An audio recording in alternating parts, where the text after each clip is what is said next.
It's William Saroyan's collection of essays called I Used to Believe I Had Forever, Now I'm Not So Sure. I mean, the titles, right? I'm going to be reading an essay, or whatever we want to call it, called My Shoes, a short story from 1933. I begin. My Shoes, a short story from 1933, already has a note especially written for the appearance of the short story in June 1954 in the Armenian Review, Boston. So here I am now in February 1968, writing still another note. This is one of the short stories I wrote during my long apprenticeship. The story had a style that was not natural for me. That is the purpose of an apprenticeship, of course. It permits a writer to learn what he can do and what he can't. It compels him to discover his own style, or to discover that he has none, and must therefore be obliged either to give up writing or to be satisfied to write in a skilled, competent, but undistinguished way. This story is almost literally true. During the time of the apprenticeship, which coincided with what I had later learned had been the Depression, I had to make my own way. Hence, I was forever looking for work. And so I went to a lot of places and met a lot of people in San Francisco. I certainly knew all the people at the employment agencies. Every day I walked from 348 Carl Street to town, around town, to the public library, and then back. Shoes had always been important to me, as I suspect they always are to everybody. My shoes didn't get me started as a writer. I sent it to a magazine, got it back, and put it aside, but it was a part of the writing that I did during the year of 1933 that finally constituted the conclusion of my apprenticeship. Saroyan's note in 1954. In 1933, my writing had not yet appeared in a national magazine. But during that year, I wrote many short stories, each of them experimental, because I hoped to find out from the writing of many kinds of stories which kind suited me best, only to discover in the end that I could not settle for any specific kind as such. Early in the year, I began a long novel which I soon abandoned for two reasons. First, because the Armenian newspaper published in Boston, Hayrenik Daily, which had invited me to be a contributor, was unable to bring out the novel in daily installments. And second, because quite frankly, I became bored with the whole idea, which was to trace the lives and fortunes of three kinds of Armenians, beginning in three different cities in Armenia and ending in three different cities in America. Markar, as I remember it, was a peasant farmer who was transplanted himself from the city of Mush to the city of Fresno. A merchant in Vaughan became a merchant in New York, and a poet-preacher, my father, of Beatlis, died an early death amidst failure, poverty, and sorrow in San Francisco. Novels that take 800 or 900 pages in which to trace something or other are all right, I suppose, but I just couldn't be bothered in 1933. During the month of October, I wrote a novel to which I gave the high-flying title of Trapeze Over the Universe, out of which came, I should say, my first accepted short story, The Daring Young Man on the Flying Trapeze, which was written a few days after the novel had been finished. I sent the story to the editors of Story magazine, recently transferred from various places in Europe to New York. My note to the editors was belligerent. I dared them not to accept the story, and still pretend they were interested in new writing and new writers. I had become fed up with rejection slips, or patronizing letters from idiot editors of insignificant magazines. I decided late in 1932 not to send any more stories to any more editors, but to go on writing until I was 30, at which time I planned to examine my work and decide if I wanted to continue in the profession. The reason I broke my own rule was simple. I believed The Daring Man on the Flying Trapeze demonstrated that I was ready to begin my career in earnest. Waiting for the word from editors impels a kind of anxiety only unpublished writers know. But then the whole business of wanting to be a writer is unique. To begin with, the wish to write is not recognized by anybody as a real one with real possibilities. A man can decide to be a doctor, on the other hand, and he could go to school and study and meet all the requirements and eventually become a doctor. And therefore, there is never an organized critical fraternity which reports publicly on the effectiveness or non-effectiveness of his work. Any doctor may make mistakes and continue to be a doctor, and even to enjoy the protection of his fellow professionals.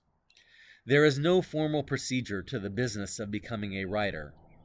There is no such thing as going to school, turning out so much work, and then being taken by a magazine or a publishing house as a doctor is taken in by a hospital.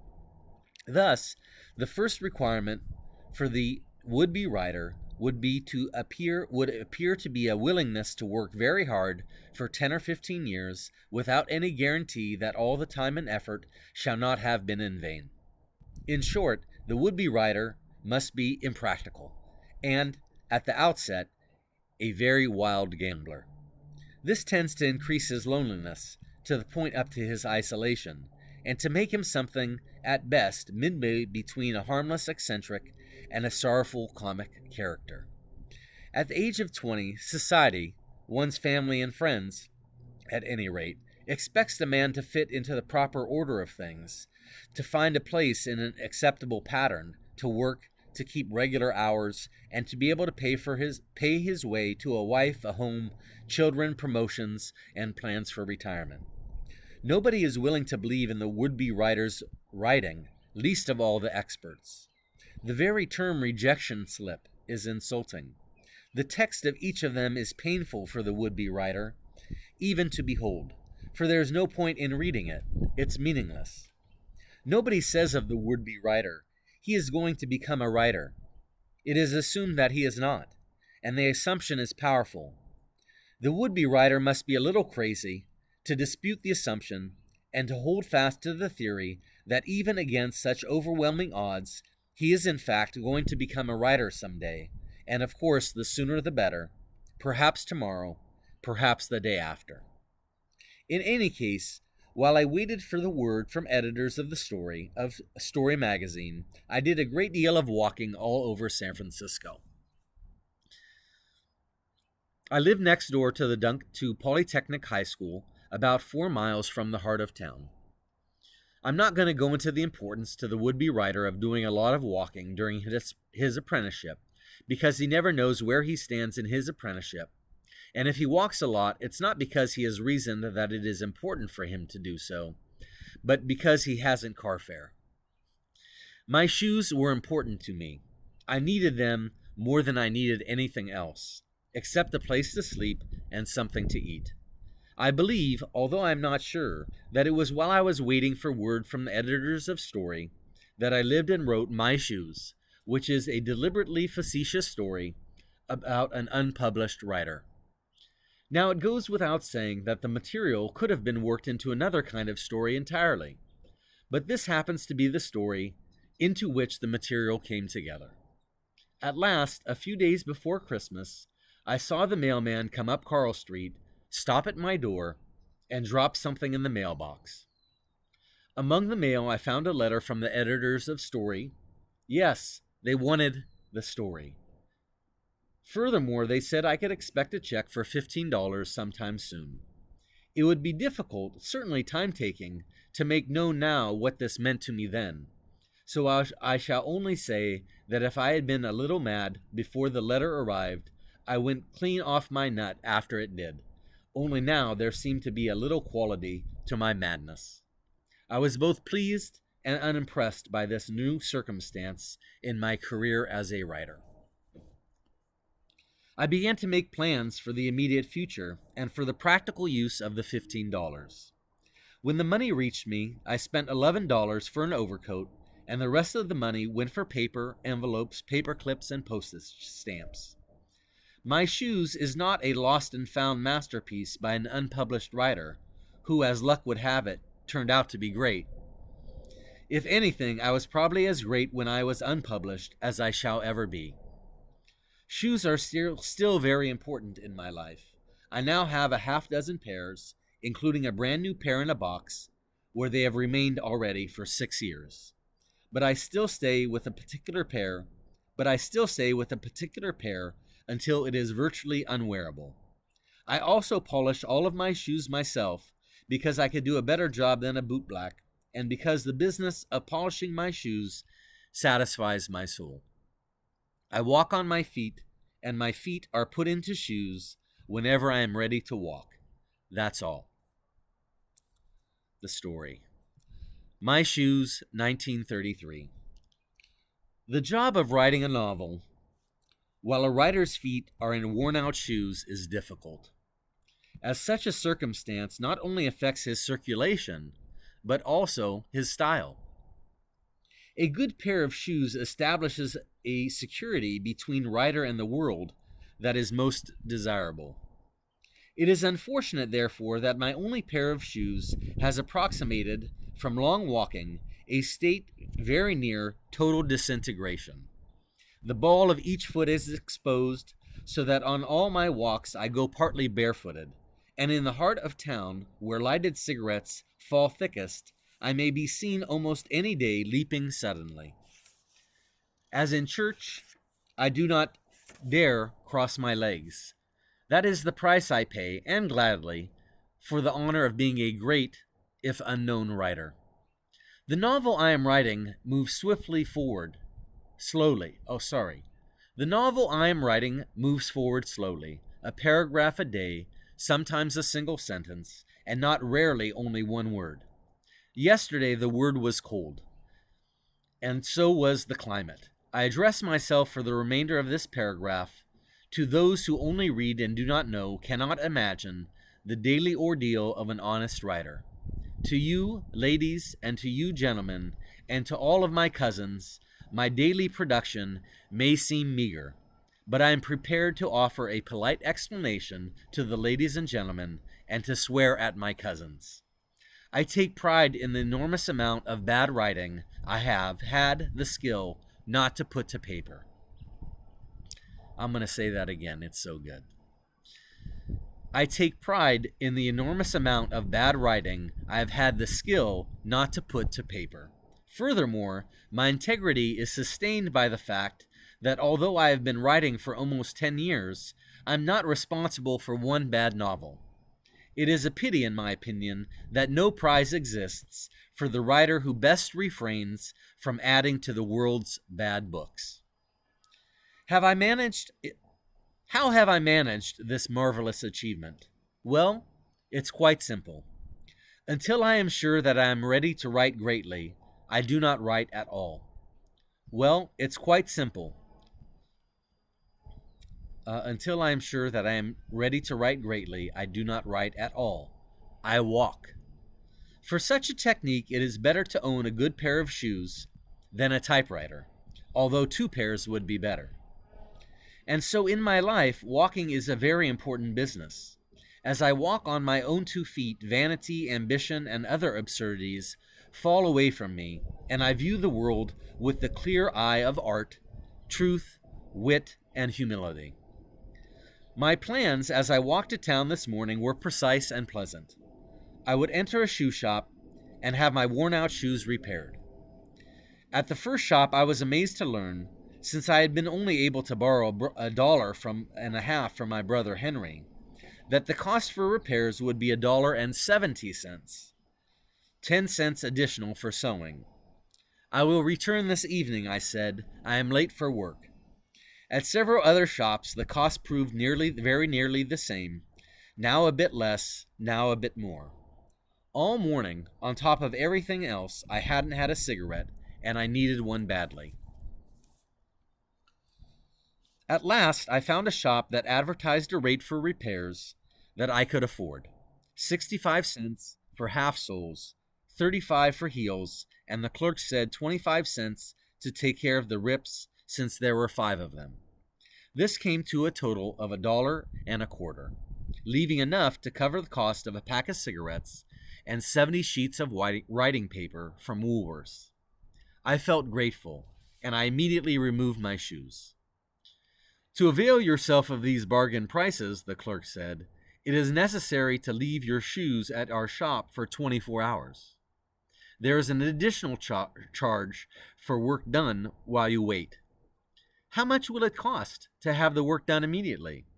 $1.60. I put on my shoes and said I would return later. I walked home and tried on a pair of my brother Henry's discarded shoes. They were out of shape, in worse condition than my own, and too small, but I decided that they would do until my own shoes were repaired. I walked 4 miles slowly and painfully back to the shop, and the clerk announced that my shoes would be ready to wear the same hour the next day. He handed me a slip of paper with my name written on it. Shall I pay now or tomorrow? Tomorrow. It was now 2 o'clock in the afternoon, and since I had not yet smoked a cigarette, I bought a pack and smoked one, then another and another, so that in a half an hour 2 fingers of my right hand were stained, and the corner of my mouth was scorched. It was difficult to walk in Henry's shoes, so I went to the public library to sit down. I took Chekhov's letters to a table in the great reading room. A pretty girl sat across the table from me, and there went the letters right out the window. In an hour, I read 40 pages without reading a word. When the girl got up to go, I remembered that I needed a breath of fresh air myself. In the hallway, she opened her handbag, and from it fell a slip of paper, which I picked up quickly and handed to her. On the slip of paper was written 2 cans tomato sauce, 2 bars soap, 1 box matches. Are you a stranger here? I said. No, the girl said. I was born in San Francisco. I'm a stranger here, I said. Oh, the girl said. Where are you from? Russia. I have been here only 4 years. I've been living in New York. You speak good English. My father was English. He was a mechanic in Moscow. My mother was Polish. Are you Spanish? No, Romanian. Well, it's practically the same thing. We left the building and walked across the street to the Civic Center Park. An old man stood near the fountain feeding pigeons crumbled pieces of stale bread. He tossed the crumbs to the birds with the gesture of one sowing wheat. He took a bench and watched the man. I began to smoke the cigarettes quickly. My name is Charles Dilkins, I said. What is yours? Esther Berkovitz? Yes, that's Bulgarian. You look Spanish, all right. Romanian. Well, it's the same. What were you reading at the library? I'm a writer. Are you really? Yes, I use a pen name. You've probably read some of my stories. Are you really a writer? Yes, of course. I'm working on a novel now. What name do you write under? Maybe I have read one of your books. I do a lot of reading, but you don't look like a writer. I know, I look more like a reader. What name do you use? Sherwood Anderson. Are you Sherwood Anderson? That's one of my pen names. I have several others. I've heard of you all right, but I'm afraid I've never read of any of your books. That's all right. I'll dedicate my next novel to you. That's very kind of you. Not at all. I was looking for somebody suitable to get it dedicated to anyway. But you hardly know me. I know you well enough. A writer knows more about people than they do themselves. You'll like my novel. What's it called? The Merry Money of Beggars. Oh, you are a writer. I lit another cigarette quickly. The novel is about a young man who has no money. In order to write about such a man, it is necessary for me to live the part. I have all the money I need, but I must pretend to be poor while I'm writing the novel. Is that the way that books are written? Yes. Do you make a lot of money writing? I have a Cadillac. I thought all young writers are poor. They used to be, but these days they're not. Last year, a friend of mine showed a net profit of $57,000. He must have done a lot of writing. When do you writers find the time to write so much? It's easy. A writer is always on the job. His hours are all hours. I didn't know that. Last Christmas, for instance, when the rest of the world was happy, I sat in my room working on a story called Joy to the World. And what did I get for it? What? Influenza. Did you have a fever? 104, but I got a good story out of the fever too. Did you know that during the 2 weeks in which Voltaire was ill with typhoid, he wrote an opera, 6 essays denouncing Catholicism, 4 against the French government, a 6-act play, and 72 letters? No, I didn't. Now, in the novel I'm writing, the young man who has no money meets a beautiful girl in an art gallery. They take a fancy to one another. They do? Yes, would you like to see a movie? All right, the girl said. So we got up and walked together to the Golden Gate Theater on Market Street. Matinee admission was 35 cents each. We entered the great cathedral of darkness and secrecy on tiptoe. Movies are all right, I guess, but it's the comfort of the plush seats that I cherish most, and I was pleased to sink contentedly beside my companion with not the faintest regret that the recovery of my shoes was now an uncertainty for the future. Tomorrow, if I wished to walk to the zoo, it would have to be in Henry's tight shoes, but no matter what. No matter. One thing at a time is a good policy. Now they're married, the girl said suddenly. Who? Martin and Helen Hayes. Who's Martin? Ronald Colman. What picture is this?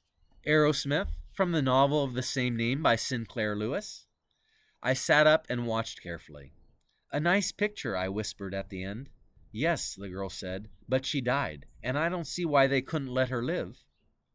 Live and let live. On the other hand, life is sad. The vaudeville overture, fortunately, silenced us.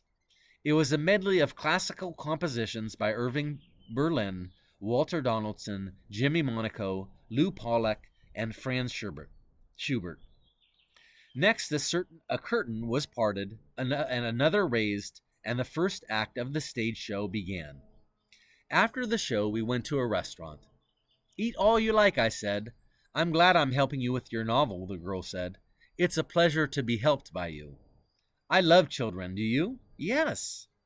I escorted the girl to her home, and then, since I no longer had the price of a streetcar ride, I began the long walk home. When I got there, it was a few minutes after 8, and I found my brother Henry sitting in my room, pretending to be reading Ouspensky's Tertium Organum. He was beginning to nod from having been up since 6 in the morning to get to his job at the postal telegraph.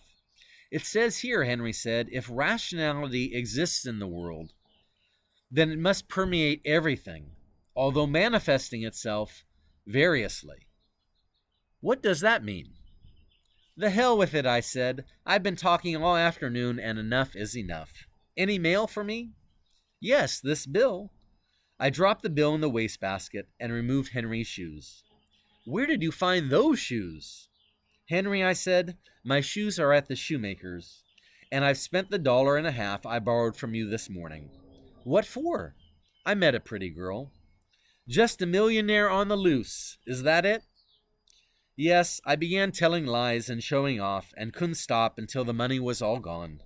I told her I was Sherwood Anderson. I took her to a movie and then to a restaurant. Now I'm broke.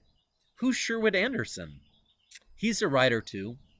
Is she a nice girl? Yes, she is. I wish you'd write a bestseller, Henry said, so you could live like a millionaire all the time. So do I. Well, Henry said, I can't lend you any more money unless I inherit some money from somebody. I certainly hope you do. Henry went to bed, and I sat down to work on my novel. For 2 hours, I worked very hard on my novel and wrote 2 sentences. Then I opened the windows of my room and prayed. Our Father, if I have been a fool all day, it has been to thy glory. If I have uttered one lie after another, it has been for thy amusement. Lord, if there are enough who groan lamentations, which I presume must bore you, I have no gift for it. I cannot worship except with a joyous heart. Although I am ill-clothed, although my stomach groans from fasting, and my body shivers with cold, I praise thy name.